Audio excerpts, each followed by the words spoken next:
It's like we even turn off the light sometimes to record. Yeah. Or even close the little curtain, bro. I don't want to see right now.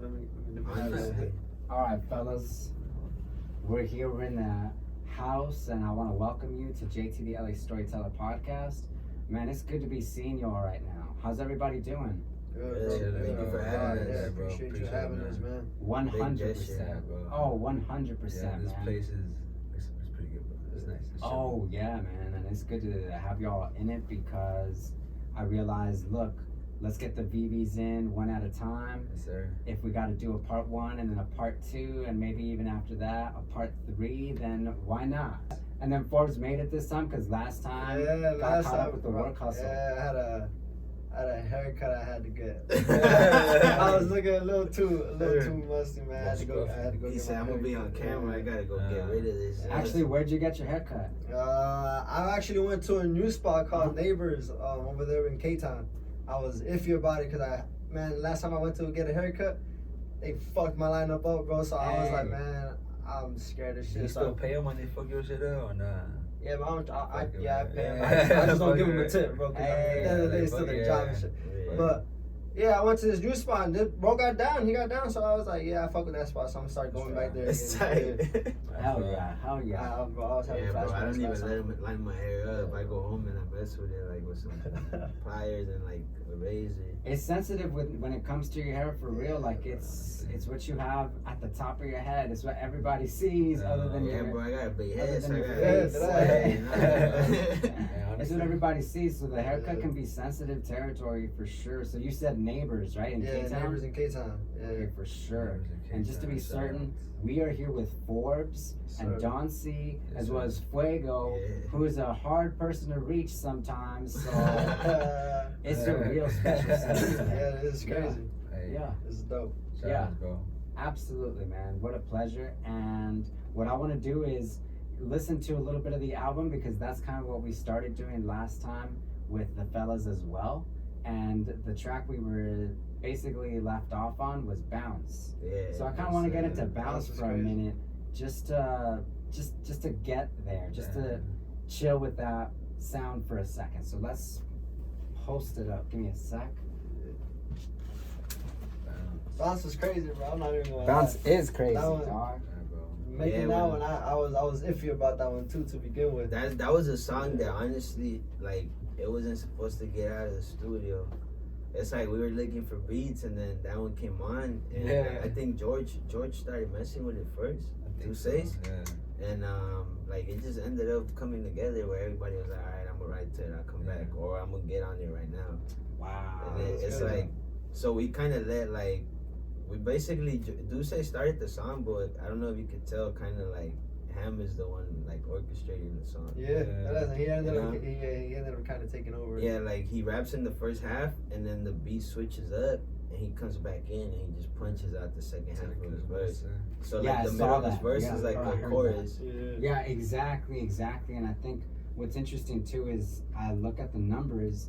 Bounce is like the first song that comes up when you put up the Virgil Village album. So like that sound. That's crazy. I didn't know. I didn't expect it. Bounce is popular for your listeners out there. But it probably makes sense because like the up tempo beat. It's like it's a completely different vibe from all the other songs on the track. When we got on it, we were like, this song would be hard when we perform it, but we never actually had. Yeah, we never did. Hey, we're gonna get into that in a sec, and then that's the thing too. Bounce is like something I enjoy walking to. Like even as I was making my way to the studio, I was like, let me just like get Bounce in there because it's such a it's a song full of movement. It's such a vibe. I honestly don't think we performed any of the tracks that we had on the tape. It was most of like the singles that we released. Yeah, it was mostly before. Was it before the tape? Yeah, we only performed the block.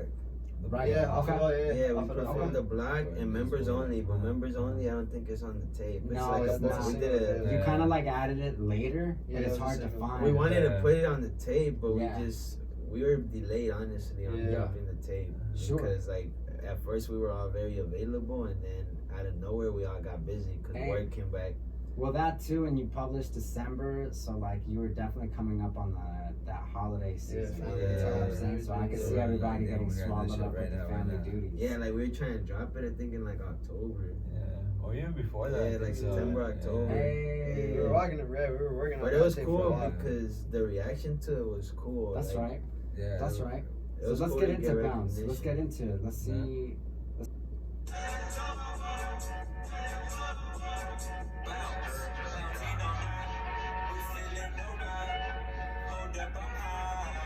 The hook was tight. Yo, this was getting down on the hooks a lot of times, bro. I see what's getting crazy. That hook was tight.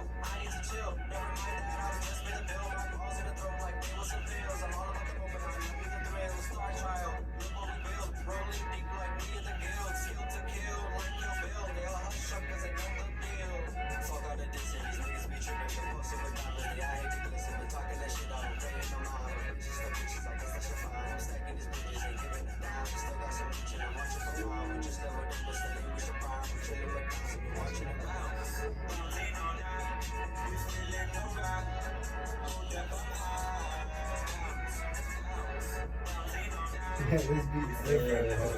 It's dope, though. Still throws me off. I Like, he was like, yeah.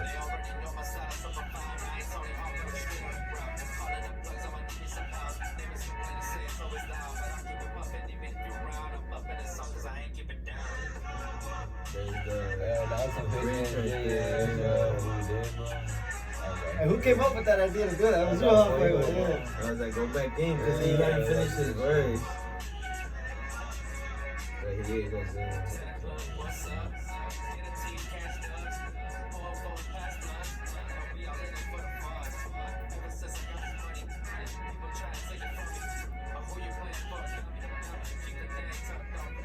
And it's like he grabs your attention again and then the hook comes back. So it's like, oh, it's still going.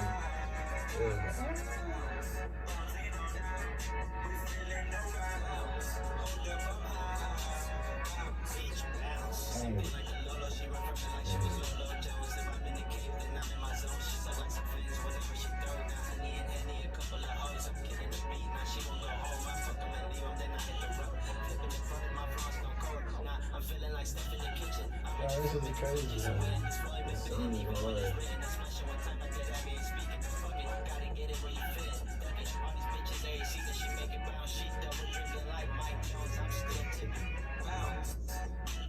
Hey. Yeah, I fuck with that. That's just crazy. Man, that's so much fun. That's so much fun. And it's interesting because what I like is everybody's flow is a little different.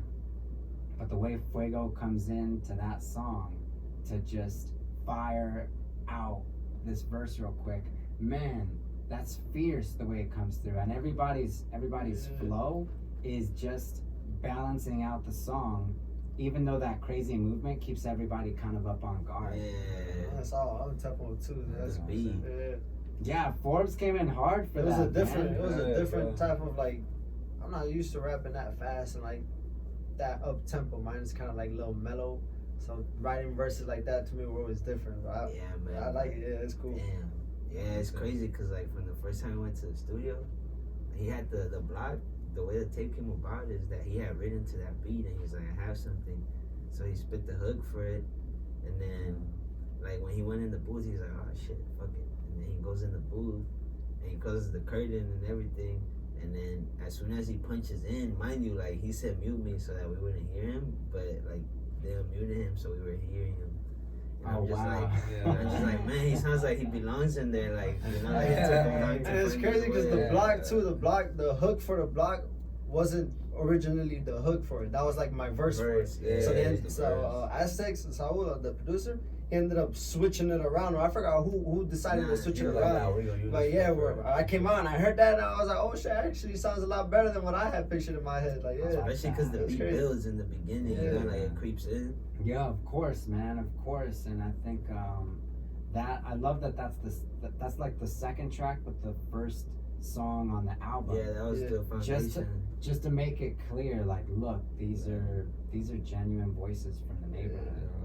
Like how the first track and the last track are literally are that. Pictures of the Neighborhood. Cause Sunday, bro, that's probably my favorite track on the album. I remember that album, bro. Sunday was crazy. Yeah, Yeah, the Sunday when we came up with that. Yeah, what was it like after the studio or something? Huh? We ended up putting up the park. Yeah, Right. right there in Bellevue. Yeah. Right there smoking, and we ended up finding a beat, and we ended up writing to that shit right there. Yeah. Man, okay. Now, a little bit of background for everybody because we're shouting out the songs, shouting out the park, shouting out how we got these verses out. But before we met, Fweago, you were telling me a little bit about like your time in the neighborhood and even your people's time in the neighborhood. And I want to ask you a little bit about that. I mean, what is the neighborhood to you, or what do you know well, and what are even the people behind you, your parents, your folks, your moms? Honestly, what's their experience here? Honestly, the neighborhood is home because my grandma's been here for a while. I want to say my grandma's been here since like 1970. Wow. Yeah. So my mom was born in 1973. She was born in Honduras because my grandma was always back and forth. But my mom was raised here. She went to Rockwood, Macon, Hollywood. And my grandma had like 4 different apartments just in the Virgil Village. So see, that's deep because in my time speaking with people in and from around here, I rarely, if ever, met anybody whose parents also went to these little schools, to something like Lockwood, to something like King. So your mom grew up in the neighborhood too, then. Yeah, and then I actually have a friend that I met in middle school. No, I met him before middle school because we had a mutual friend that was our neighbor. And his mom actually was my mom's best friend when they were little kids. His name is Douglas. He knows bro. Okay, my mom is Douglas off of where? Yeah. Douglas off of which intersection? He lived right here on Willowbrook on the other side. But he was really close with him. When I met him, he was friends with him. But my mom and his mom were best friends, and like they still talk. So I'm just like, it's crazy how I got connected with him when I was like in a whole other country before I even came. Okay, but I always thought they were cousins. Like I always thought they were cousins. Well, I mean, especially in a say a Hispanic family, like you call primos who aren't necessarily your primos. Yeah, I got family, your people. Neighbors I grew up with that are literally family, right? So they're basically. I mean, and everybody's a cousin at some point, right? Yeah. I feel like you know what it is though, having to experience like some years over there in Honduras. It's like everybody treats each other like family because they look out for each other because they know that like not everybody has the same cards. You know, shit ain't easy. So it's like they be like primo or like mi compadre, or people be calling other people padrinos, and they might not even be the godparent. It's just that the relationship with them and your parents is so good that they're family to you from the day that you're born. Man, that's something special too, because meeting an Hondureño in the neighborhood is also pretty neat because most of the people out here, their parents, when I ask, are either from Guatemala or El Salvador or certainly Mexico and whatnot. So when I meet an Honduran person, I realize, like with Jorge's and like with yourself, damn, like of course they're here. You kind of got to do a little bit of the work to find just where they've been. Yeah. And you're over here telling me that your mom's was also in the neighborhood. Yeah. From Honduras, so it's like that. The few Honduran people that I know, they live like, like going down Vermont, like way down Vermont, like in the hundreds and stuff like that. Like that's the area that has mainly Central American people. But mainly around here, it's just like majority Mexican people populate the area.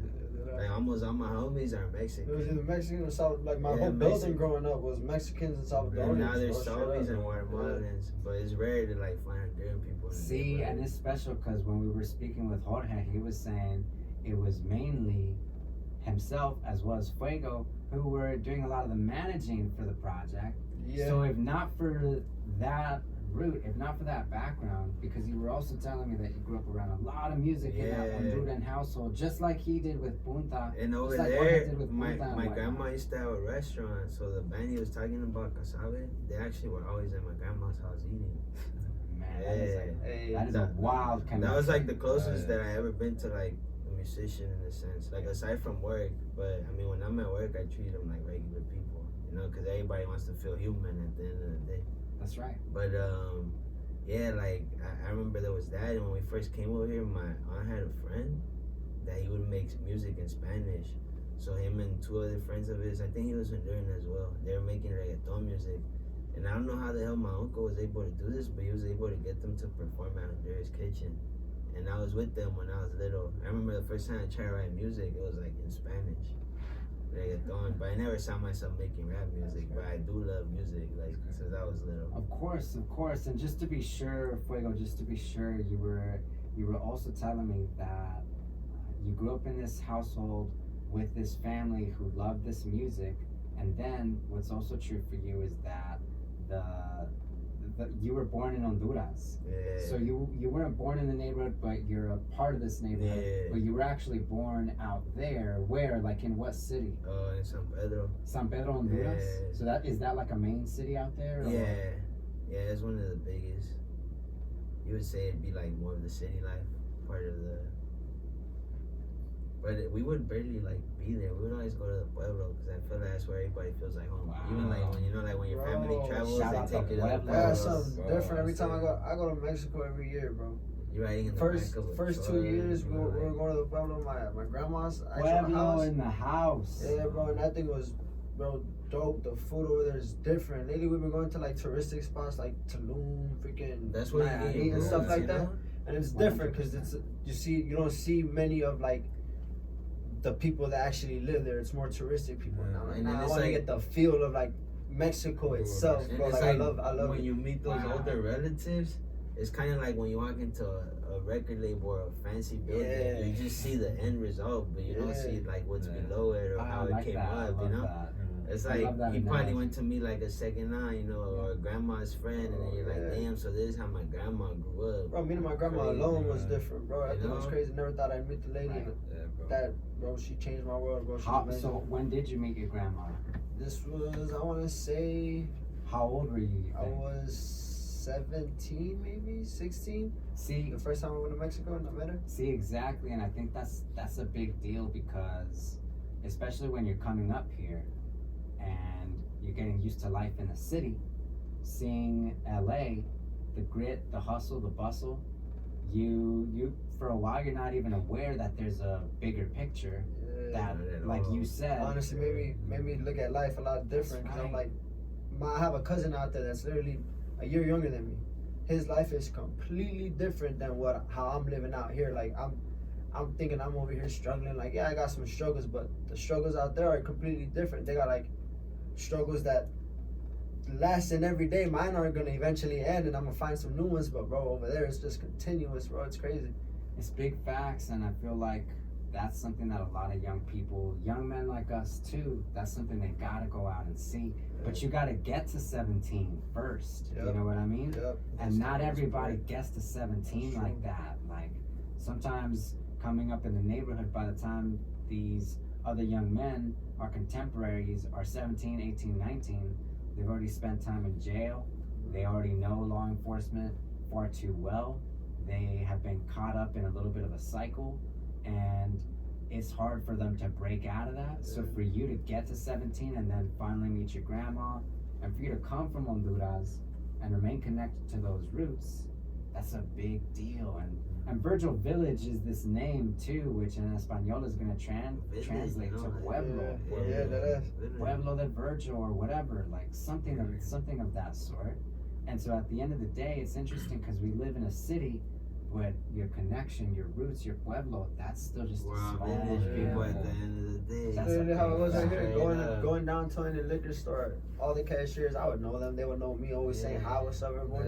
The lady that sold tamales down the street on the corner too. Oh, I knew her, man. I was Mom going, would know where you Yeah, went. bro, yeah. Hey, yo, shut up, Right there, bro. eating tamales at elote all the time. You get home, like this is pre-smartphone too, and your mom already knows where you're coming from. You're like, what? What are you doing by the crazy. swap? Yeah, bro. It was They like, watched man, like you spies. fucking buying hot dogs and Slurpees to blind blunts. Bro, and and shit. that's- bro. and Yeah, bro. And that's real, like he lives on Kenmore right now, right? Right. Kenmore, Lexington. My grandma lives right there, like 2 buildings over. Yeah, honestly. So, Hey, say what's up to my grandma. Shout out to for her. real, shout out grandma. But so it's like, even from like where we're located, where our grandmas are located, where I'm located, where they're located, it's like they still have connection just because of how they grew up going to get it themselves to the supermarket, to the bus stop, you know, everywhere. So they all cross paths and like, you know, they connect like because they have a similar upbringing. So that's how we have all these people that are relatives to us that are not even blood relatives. Man, that's so cool. That's so cool. And I think that like when you're going through the neighborhood and you see these senoras, because we have a lot of them here actually, right? Like you don't even know, but you do know that they're working hard, that they're loyal, humble people, and that they're probably looking out for like a bunch of other people. They were the backbone of Virgil Village for like so many years. Seeing them every morning going to school, posted up there already right there waiting by the time I'm freaking heading out to school. Crazy. But never like, failed. Gentrification, like seeing so many stores in Panaderia like being taken out. Oh like, yeah, bro. It kind of sucks because it changes it. But the fact that the community is getting better, it puts more eyeballs on that part of the city, like that section, you know? So it's like, it's getting gentrified, it's getting cleansed or whatever, but they also get people who didn't grow up around that are moving over here, they get a glimpse of the life that we grew up having. You know, because all the new properties, there's still a couple like old houses standing in between it. That's right. Why? Because it's home to people, you know? And like the way we were raised is material stuff doesn't matter.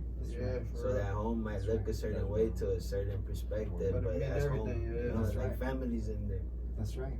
It also makes me think a little bit about like when your album came out, because I don't think you could publish an album like Virgil Village in the early 2000s in a neighborhood like this. Like even where rap music was at that point, that was like the Get Rich or Die Trying era up to a point. That was like the G Unit big gangster sound for a minute, and like crazy. that was coming out of the East Coast, and you had like a lot of rappers from that side of the world, from that side of the country doing their thing.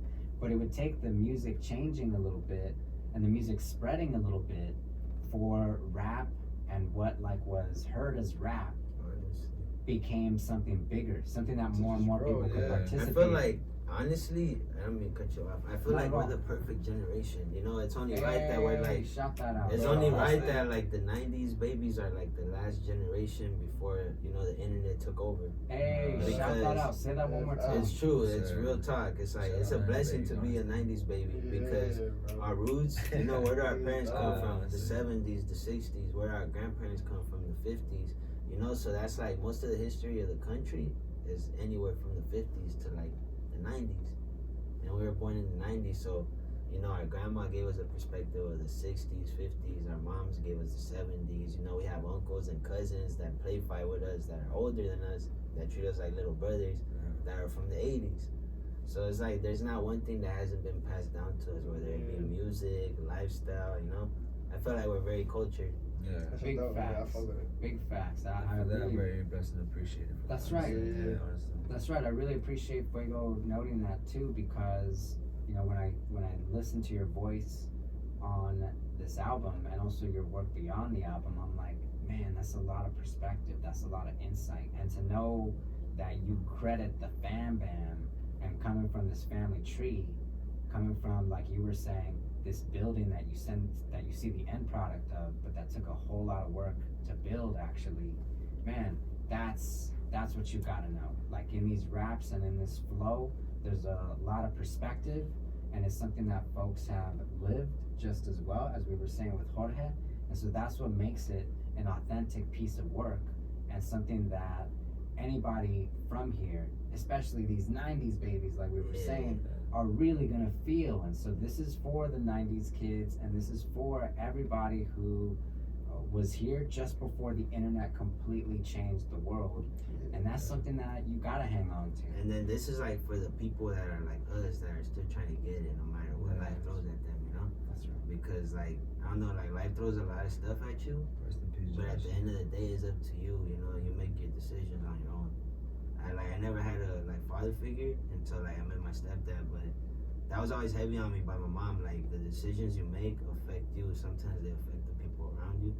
So I'm just like, at the end of the day, even when I do something bad, I'm doing this, so I'm responsible for the outcome. And sometimes you gotta learn the hard way too. Yeah, trials and tribulations, like you. So if your life goes to shit, you could blame whoever put something in your hand or whatever. But at the end of the day, when you wake up, you gotta look in the mirror take accountability for all the shit that you do and sweep under the rug, you know?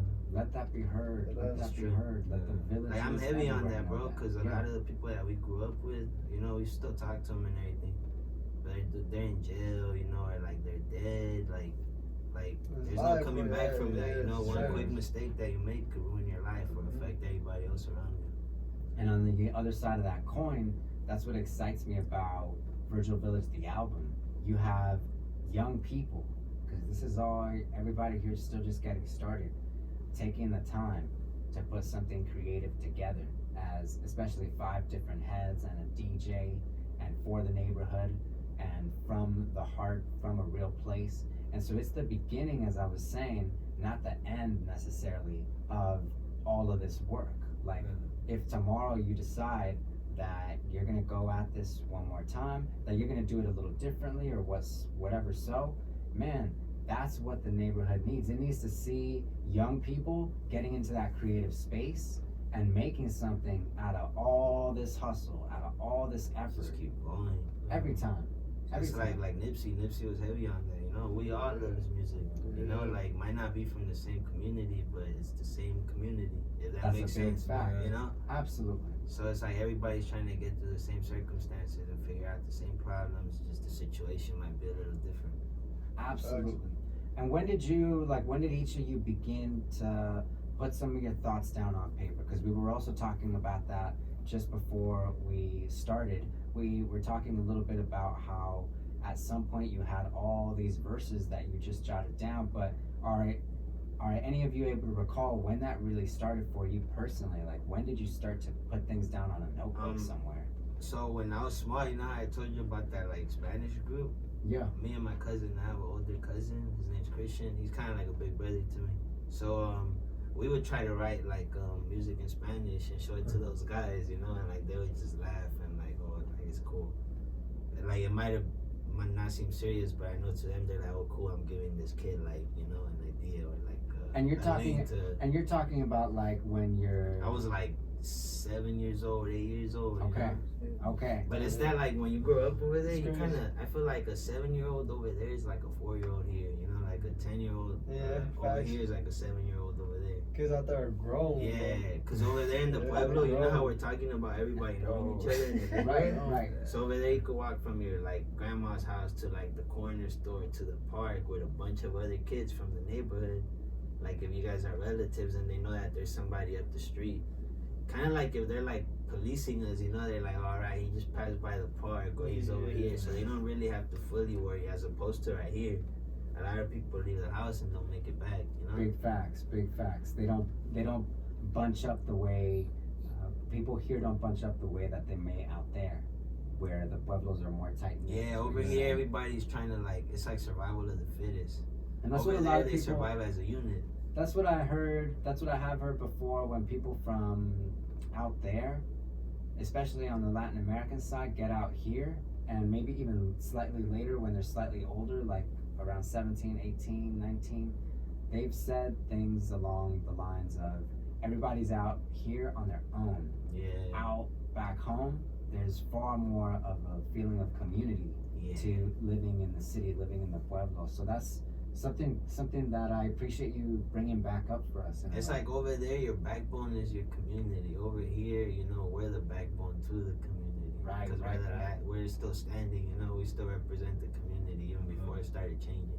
Individually, and then certainly when you're coming back together. You're dropping bars right now. Hey. And so again, to be sure you're around, say 7, 8 years old, and you're just, you know, presenting this to some of your people. And what about the rest of y'all? When did maybe getting into rhyming, getting into these flows make sense to you, even just at an individual level before you showed anybody? So for me, I started writing probably high school, where I was just writing just beats, or not even to beats, just writing down thoughts into fucking like rhymes and shit like that, kind of like so yeah, some poetic shit. I think that's how I got you. And then I would just, every time, sometimes I would find something cool that I would like. I would occasionally show this to like, yo, what you think about this? Like, he would show me something like that. Okay. Yeah, and then that to recently, till it was time to make that fucking to the album, bro. That's when they got me in the studio, and I was like, all right, fuck, I'll actually try to throw it onto a beat and see how it sounds. That's how my thing went on. He has the voice for it. Yeah, like when I first started making music, I hated my voice. I had to try so many different things to try to find a way to, because I feel like it would ruin the beat. And now there's times where I get in the zone and I'm just like, my voice is the beat. The beat is just gonna follow my lead. Yeah, kind of like when you're teaching somebody to dance, they're gonna follow your lead, you know? Hey. And then I'm driving seat, bro. Yeah. Oh, for sure. And there's actually a song. I mean, it's yours, Fweago. It's where you're going off for a minute. What is it? Hectic Flow. Hectic Flow. Hectic Flow. I think that's a big embodiment of. Yeah, we got the music video to that one too. You got the visuals. Like it's all about like there's like 4 minutes. Yeah, like the beat is very secondary, but you're just trying to like keep up with the hectic flow, man. So we're gonna shout that out too. What about you, fool? Me, well, I didn't officially start making music until 2020. Okay. Until Josh actually died. But before that, I was into like I was into like writing like books and like it was just like writing to myself and all that. And then I actually wanted to write my own books, and then I watched this documentary on Netflix called Hip Hop Evolution. Oh, I see. Yeah, really good. I think after watching that, it kind of just like inspired me and motivated me to actually. I remember the day I was like, "Damn, I'll make music." Hey, bro. Honestly, so not to cut you off. No, you the first time we recorded in his garage. Okay. No soundproofing, nothing. Which is in the neighborhood too. Like I had like a little, and it's like a storage garage. So they have furniture and stuff in there. But I had like this little $40 mic, and we literally put like a wall foam around it. We just put a rubber band on it, and then he had like a little blanket on it, and we were just rapping into that. With my laptop. And that's how I started practicing. You want me to track out that, no? Y'all released the track out that? What was the track called? FNC. Okay. FNC, and then the first one was that song Sippin'. Okay. FNC, and then it was Sippin' Pippin'. Yeah. What year is that from? That song? 2020. Okay, in 2020, like you said. Yeah. Like you said, we'll see. Earlier. We'll see if we can recover that track. That was like my amateur beginner days. Yeah, mind you, like. So when he started making music, he had already wrote it and like practiced it, so he had a kind of sense of like where he was going with it. Yeah. He square one. Yeah. He's like, I wanted to make music. After watching that documentary, I just started writing. So he was learning how to write, but he would read and write, so he's good with writing. I see what you're saying. So the other part was just getting the natural flow of things. That's right. Natural flow. I always sound like I'm reading and shit. Man, I mean, and that's what's so interesting on the album is everybody's flow complements everybody else's. And so even though you're all at different points of the journey with your own verses, with your own flow, your own comfort level, it's clear that like there's just enough of a bridge between everybody's work and what everybody's saying, because at the end a lot of these verses are about pulling yourself up, not in that old-fashioned way that people say, like, look, man, like, go get a job, go, like, take care of yourself. All the time. I'm sure we all have, but you're saying, like, look, what you're saying is no matter what they throw at us, no matter what they make some time for you. Keep doing what you're doing. Yeah. Make some time for you. Like, you can't just be stacking Legos for somebody else just because it has a brand name on it, you know? Not to knock it, because we all have jobs, but that's how you eat, that's how you stay afloat. But at the same time, find the job schedule that suits you, whether you want to go to the gym or or like play sports or write a book or make music. If you make time, it might be hard at first, but it gets easier. That's right. Because the longer you deal with things, the more organized they become, and then everything just falls into peace. What I also really like about your story, what you're telling me, is that you pull each other up. I mean, you went to Don C's house and you all like found a way right there, and it was just the two of you, and you're kind of you're forcing this idea into being, but because you're passionate about bringing it home. You're passionate about finally getting on a track together and making that out. It's like I hit you up, and I was like, yo, like I want to make music. I had back on my laptop. He's like, we'll go to the garage. We'll go to the garage and we'll start. And I was like, fuck it, let's do that shit. That was real though, because it was new to him, but he believed that it was happening. Something he actually wanted to do. Yeah. We ended up in the first time I studio. found We a made an passion, you know, album. like when they tell you like when you first make sure you like you like doing it. And I know how hard it is because I've been trying to do music for a long time. The first time I made music was in 2015, but I only made music for like a year, then I stopped for like 2 or 3. And I always gotta be on him, keep telling him, I drop stopped. some. And you were still at Marshall in 2015, right? I graduated 2014. Oh, 2014. But I would still be Gotcha. writing. I would still be writing music and stuff. So it's like it's something that I always do. If I was at work, I'd be on my lunch break. I would write like a punchline or two, and I would come home and finish it. Just because I was trying to teach myself how to write.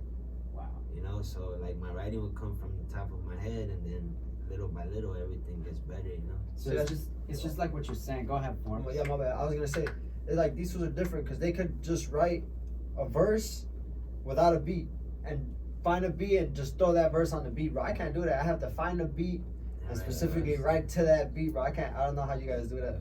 Yeah, that's That's the crazy. thing. Everybody's strength is different. It's like his voice needs the less cleaning because it sounds, it sounds effortless. Right. Yeah, with me, I have to get comfortable with my vocal, especially because I like switching up my flow. You know, your voice tends to switch pitch. So it's like, with him too, like he had to get used to flowing and everything came together nicely. Yeah. Because for us to even be sitting in this room with you right now, we obviously did something right. Oh, 100%. 100%. And then it's like when we made the tape, I kind of already knew how he was going to sound on the song before he got it down. But that's just from how much music I've listened to and how many times I've fucked up myself. Wow. You know? Shout out to those households. Shout out to that abuelita of yours. Getting out to this neighborhood. Because actually, when you put it that way, if abuelita never got to the neighborhood and your mom and then you didn't, bro. we might not be having this combo right now. So again, shout out to the abuelitas. Like even when you don't know where you're going in life, you're going somewhere because life just happens. Shout out to Moms for posting up at Burns, bro. Yeah, bro.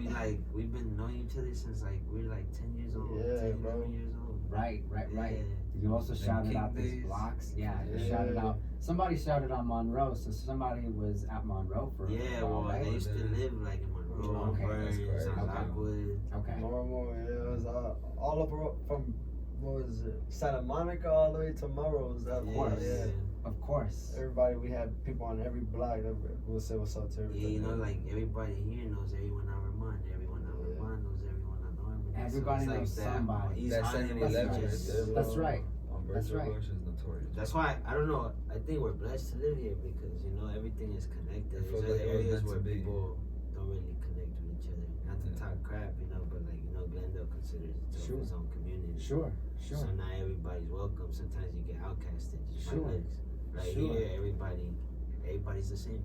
And shout out to King Middle School once again, as well as John Marshall High, because shout out the Corner Grill, bro.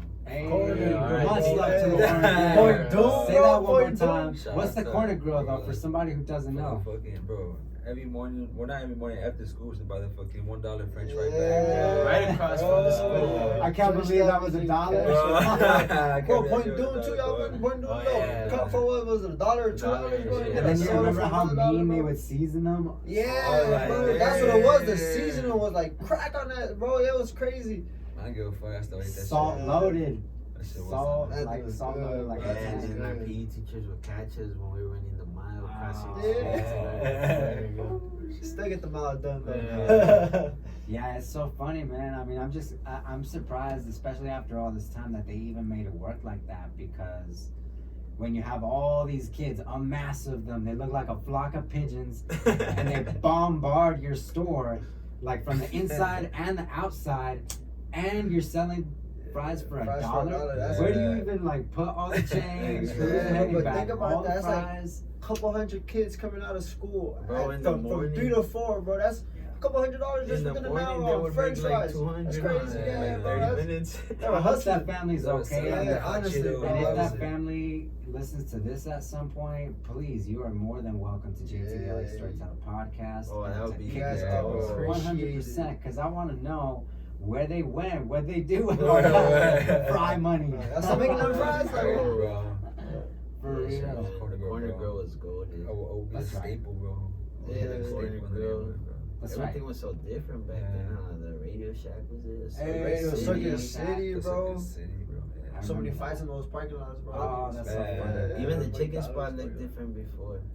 Which The one? one right there next to the taco, the Del Taco. Oh, Del yeah, Taco. Yeah, I remember my grandma would always go get chicken. I love that. I love Was it that. the Pioneer? No. Was it Pioneer? Yeah, There was I think Pioneer so. Chicken. That's right. Pioneer Chicken way back then too. So y'all really know what's good. Y'all Yeah, remember yeah. that neighborhood, that old neighborhood. But like you said, we carry it with us. Yeah. It's still with us. Forever. And in fact, if you don't tell that story a little bit, the people from just halfway across the country who got here yesterday, they'll never know. Yeah. And so when you're telling these stories, you're telling a part of this neighborhood's cuento overall. It's Yeah. history. You know, all the things that people have had to get through just to make it another day, another year. Yeah, here. because So- everybody starts somewhere, you know, like same way the corner girl was the corner girl, you know, like our grandparents were there when Tommy's was just, you know. That's the right. Corner girl. That's Before right. it was a Yeah, franchise. Corner That's burger right. spots. Shout out to Tommy's too, Yeah, all yeah, over yeah. Rampart, Yeah. 100%. You know, I had picking some it up Tommy's at a 2 while. a.m. in the Yeah, I morning. said some chili cheese Always fries. there. Hey. After the club, after the studio session, Oh, after my the date, goodness. after the bar, Tommy's is there. Tommy's, bro. So actually, I mean, because we talked a little bit about, you mentioned the club just now. We talked a little bit about performing these songs. What have you gotten to perform, and what are where are some of the places that you've gotten to perform? Just out of curiosity, either on your own or with your homies. Not necessarily for Virgil Village, the album, but where have people caught some of your work before? We performed at Rare House right there in downtown. That was from the homie. Yeah, Javi, shout out to Javi. Fuck Javi. Yeah. Yeah. Always showing up. Fuck Javi on Javi Instagram. on Yeah. Instagram. That's Bro, it. yeah, that's the homie. Yeah, he put us on that. Yeah, that was on one of that- the wildest on that fucking shows, performance, yeah. too, yeah. That was dope, bro. Yeah, He so grew dope, up bro. around us, and he was younger than us, and he's always Yeah. showing love. You know, it's not something that he needs to do, but Yeah, he but just does it he's 'cause a he's real like one. that. Yeah, he's a real one. He's just a man. genuine soul, bro. Yeah. Honestly, And then we performed at Club Bahia. like, We performed at was that What's Orange that? County place? at County spot? what's that spot? Club called? Bahia. Yeah, we did Club Bahia a couple Chain times. Reaction. Chain in Orange Reaction. County. Yeah.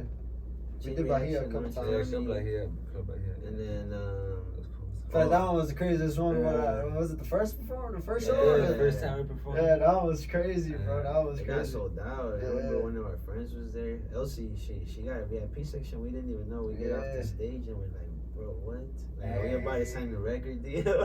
Hey, but that one had me fucked up because we were smoking in there, bro. So the second time we performed, I thought it was cool to smoke in there, bro. So sure enough, I'm smoking in there, bro. And I'm about to get kicked out before the performance, bro. I was tripping. I was like, damn. Yeah, bro, this this is Actually, tell me a little bit about that too, because it's your first album, but then, you know, same way that it could be difficult to show up to an interview asking you about the album, I imagine it's kind of a challenge to head up on stage in front of, I don't know, 50 or That more was like people. 100 people. And, That was and to have honestly. to remember your verse, to have to make sure you're I on was flow. nervous, What was that honestly. Yeah, I like? was nervous. I think we all were nervous. I hated honestly, talking in but, front of people to begin with. yeah. Honestly, like the first time I performed with my other friend, with Tenno, shout out Tenno, I had my head down.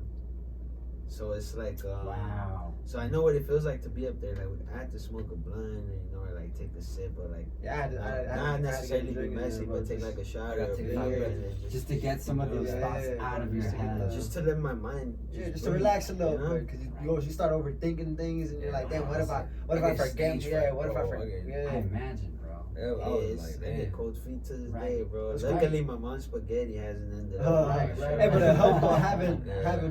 4 or 5 other people that Yeah, I was are about doing to the same say thing with that, you on 'cause the then, stage, yeah, like honestly. especially people that you know, bro, people that you grew up like that help calm the nerves down a little bit. It kind of helps Wow. pace your performance and Yeah. the way you learn, because there's 5 of us, so my verse is going and his is going. He's shy, but when my verse is coming in, he could turn around, take a deep breath, Yeah. and nobody's gonna see him. You know that he Yeah. has cold feet. Because then somebody else is gonna He's pick gonna up that punch verse in. while Same they're thing with me, while they're out of breath or something like that. We know the verse well enough to step in real quick, say those 2 lines so he could come It back was almost in. like and- playing a game. yeah, finish you his know? verse Yeah, like freestyle. Yeah, basically Backing each other up. It's like a wrestle. Yeah. Wrestle. Yeah. Tag in real One quick, bro, I'm out of breath. time it was like, I think it was our first or second show. He forgot one of his bars. Oh, But yeah, as soon bro. as he did it, I didn't even catch that he was gonna do it, because I naturally, like, there was a third mic, so I was about to punch in like his bar so he can breathe. So it was like he just kept going. He just didn't even make an order. So I was like, yo, Let's go. Let's go. I remember one time I completely forgot my verse was up next. Oh. And I forgot one of you. I forgot who it was that started rapping, and I was like, "Oh, this is me, this is me." Came back up. It even happened to me one time too. I was like, "What's my verse? What's my verse?" Because we made so many songs. There was a week where we made Members Only. We made Bounce. We made we did Only Player. Was it Only Player? That's Members Only. Only. Yeah, we did Sunday and we did Been Through. That's so I was like, damn. Oh no, it was No Hook. I'm like, damn. What's my verse? What's my verse? Because that wasn't on the tape. So I was like, what's my verse? What's my verse? But those were going crazy, bro. Those beats those tracks were going crazy. Yeah, like we have a couple other songs released under VVs. On the SoundCloud or where? Yeah, on Spotify. On Spotify as well? It's on SoundCloud. Okay. Okay. All right. Just to be sure. Yeah, Members Only, LA Live. Go and check it out, you know. 100%. Yeah, we're gonna shout those out. We're gonna make sure that people plug in. That people. Forbes has a really good song by himself. I don't even put him on blast. It's called Misunderstood. I feel like if you listen to it, you'll like it a lot. I feel like it was his first like. Oh yeah, my first solo track. Let's put it on this podcast. I just feel like the right person has to hear that song, and that's it. You know, like I feel like it has that hit. potential. It just needs to get in the right ears. Yeah, mad love that I honestly did not expect to receive on that song. Bro. Like everybody that I possibly knew growing up in the neighborhood was reaching out, telling giving me. I like that because when I was listening to Joshy's interview, he talks about the same thing. Yeah. He talks about how he didn't even know that folks were gonna take to his sound, to his rhyme, to his flow, and that's exactly what happened. And for that sole reason, he said, "All right, let me run with this." Right? Yeah, it's crazy. That was like, that's the same way I felt after that one. I got the feedback, bro, and it was all love basically. So I was like, all right, I can actually keep doing this. So it gave me a boost of confidence to be like, oh, people actually like what I'm putting out a little bit. Everybody needs. So then that, I did go on a little good streak of like just continuously just releasing songs and I stopped a little bit, but I've gotten back to like starting writing. I'm trying to get back on that grind. I think we all just like took like a little hiatus, honestly. Yeah. Like, you ever seen that like Wu-Tang thing? Which the show, the Wu-Tang, the American Saga? I haven't, but I've heard good I remember when we were like making the tape, I had started watching it. I never came back to it. And then I came back to it and I'm just like, bro, this is tight. Like these guys are doing interviews like split up so they're getting to know a certain person. Hell yeah. You know, like the especially with such a big deal. Especially with such a big team. And it's cool because if you look at stuff like that, you try to find it for other artists. You can't, you know, like if you look back and we keep making music, it goes somewhere. You're gonna be like, oh, like there was a time where it was just Ham and Deuce, and then there was just Forbes, Dempsey, and Fweago. That's exactly right. And that's cool. That's like rare content, you know. That's exactly right. That's what this is rare content. That's actually maybe the name of the episode is rare content, homie. And then they tell you about the tape, like it really was not supposed to be named Virgil Village. Oh, is that right? No, I didn't even know that. It was supposed to be called VVs, but that's what it stands for, you know. Virgil Village. Of course, by all means. You know, like VVs, like diamonds. We feel like there's good going on in this community that people are diamonds in the rough. It necessarily doesn't have to be us, might not be us, but something big's gonna happen here, and we're gonna be blessed to be around to see it. Hey man, it's Virgil Village Records. It's Virgil Village Productions. Let's go. I didn't even know that it was gonna be called the VVs, but I like that you actually took both. That's what VV stands for. Well, you took both. Yeah, you said like we're the VVs, and the album is named Virgil Village, so you can't miss. You can't miss the point here. That was his idea. You know, the VV's name was Forbes' idea, hands down. Yeah, I can see that. For some reason, I was very big on diamonds, and I was like Virgil Village. I kept saying Virgil Village to myself. Virgil Village. And I was like, oh shit, fucking VVs, bro. Like, we're all from the Virgil Village, bro. VVs, fucking, bro. And everybody ran with it, bro. And I was like, fuck that shit. So actually, let me ask this: did you name the album before or after it was finished? I think near the end. It wasn't even until that. Because we had our group.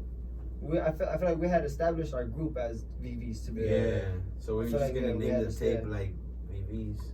Because it was gonna be like an introduction to a movie. Oh, it was gonna be a self-titled album. Technically, it still is.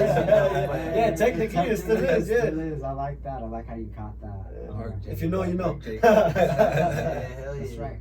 That's right. No, and you're exactly right. This is a hidden gem, a diamond in the rough. And for those who don't know, we have Forbes as well as Don C, as well as Fweago of the VVs, the makers of Virgil Village, the first and so far only album in this neighborhood for the neighborhood. So 100% shouting y'all out, and I can't wait for all of us to link one more time and make sure that everybody knows. And then you have nothing but the best from me on all your future projects, likewise, either individually or in this collective or cohort, because I'm excited that this is going on. And you know, I'm honestly excited to see where you're going with your podcast, going everything you got going on, bro. I'm 100% behind everything you're doing, bro. I love it, I respect it, bro. Everything. 100%. It's nothing but mutual. It's nothing but mutual right here. 100%, man. And I'm genuinely just having a lot of fun connecting with y'all and thinking about the neighborhood with some other kids who really know this neighborhood like that. Giving us the platform alone, bro. Yeah. Blessings. That's right. Honestly, this is the first time we get any type of like interview, whether it be an article, podcast, or video, audio. Let's go. So it feels good, It feels good for me to be facilitating that too, because I'm honored to be right there doing that. Likewise. Especially because this is a neighborhood that I value, that I treasure as much as the next person. So absolutely, my G's. It's my pleasure, and I want to thank you for joining me for today's episode, and just shout it all out. Shout out Deuce, shout out Sick Ass Ham, shout out shout them all out. Hey, 4200 block. Shout out David, shout out my boy Chris, shout out Mama Deuce, shout out Mark, Mark Aguilar, the whole family, my whole family. Shout out Marvin, R.I.P. Marvin. That's right. Shout out everybody that always got our back, man. R.I.P. Dorothy too, Shout out my girlfriend. Shout out on Duda. Hey, shout out on Duda. Thank God, Darn. Hey, shout out VVs though. Shout out the Village. Hey, but y'all gotta close this one out with Sunday, bro. You gotta play Misunderstood. Misunderstood. Let's bump it real quick. Actually, you got it on your phone? Hey, let's bump it. Nah, y'all gonna make me blush. Because I haven't even heard. He already heard Hectic Flow. He hasn't heard Misunderstood. Yeah, I haven't even heard it. That's crazy. This is first song, so I don't know. I think that's dope. Yeah, honestly, when I'm writing, bro, I'm always trying to top that specific song. Oh, I like that. That's like that's the one that like bar, right? Yeah. That ass. When I hold you right here. Yeah, this is true. Oh, I'll take care of it in the production. Right now, we're listening to it for us.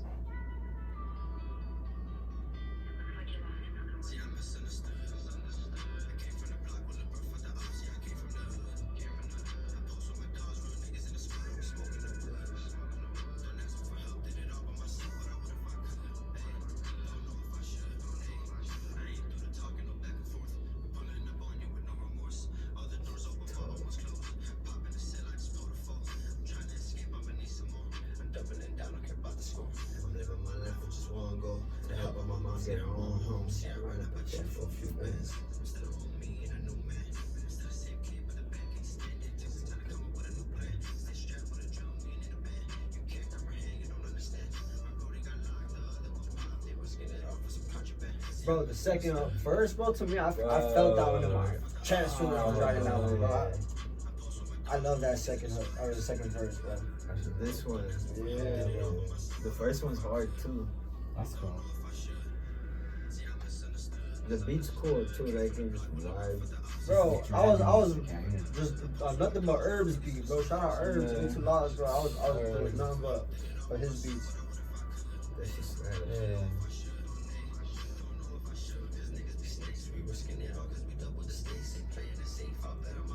Talking to God, my mom's in my world, fuck moving in silence, I'm moving in stealth.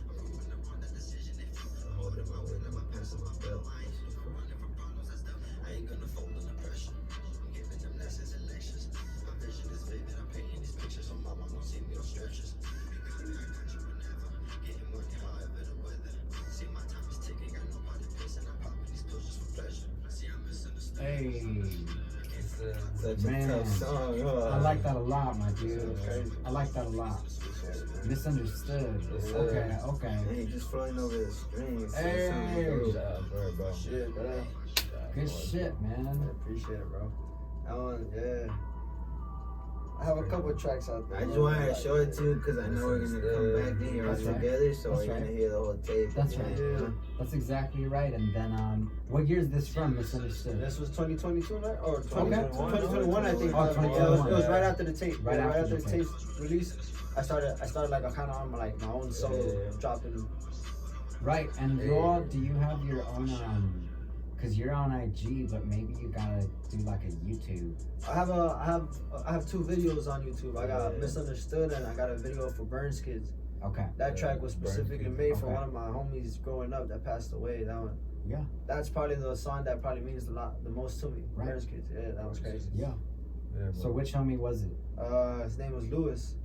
From the X, bro. If y'all know that X, y'all know that X, bro. That was like a big brother to me, bro. Like rest in peace, his soul, bro. That shit, that song was specifically made for him. 100%, 100%. Get me that info in our DMs, just so that I can see it, just so that I can do a little bit of uplifting on my part too. Yeah, I'll send you the tracks. Yeah, cause like we have music that we didn't finish. Of course. Like 2-3 songs. Yeah. And I know he has music by himself. He actually has a tape too, but it's not. It's just on SoundCloud. Okay. And then I have a lot of music recorded Yeah. myself too. Right. I recorded Lost it. tapes. I just wrote it, punched it in on GarageBand, and heard it back. But I need to record on that too. Right. But we definitely got music coming. Release music. Okay. Yeah. On the way. Hey, Yes, let's go. Yeah, God did. God did. That's right. Especially before you get too caught up with Shout out to everything, DJ. because like we were saying originally with the pandemic, you had that small slice of time to do just something like the album. But as everybody gets back into their work schedule, it's natural that your schedules don't align anymore, that it's really difficult to meet on a single day. Yeah. But know that exactly this is the result of you're coming together like that. Yes, so sir. when you push again to make that happen, to get that next project going, I'm 100% rooting for you. Yes, sir. Once again, bro. Yes, sir. Appreciate your time, bro. Yeah, bro. Appreciate everything. Especially that we're at home talking about That's right. home, you know? Yeah, honestly. Hell yeah. We're in Virgil Village talking about the Virgil Village. Hey. Bro, fucking shout out to Doesn't Big get better Daddy, than Lockwood, this. King, bro. Shout out to Marshall, bro. Hey, it doesn't get Hey, better appreciate than you, that, man. Shout out to JT. Yes, sir. Let's go, Shout out let's to go. JT. JT, bro. Hey. Jimbo time. 100%. Shout out JT.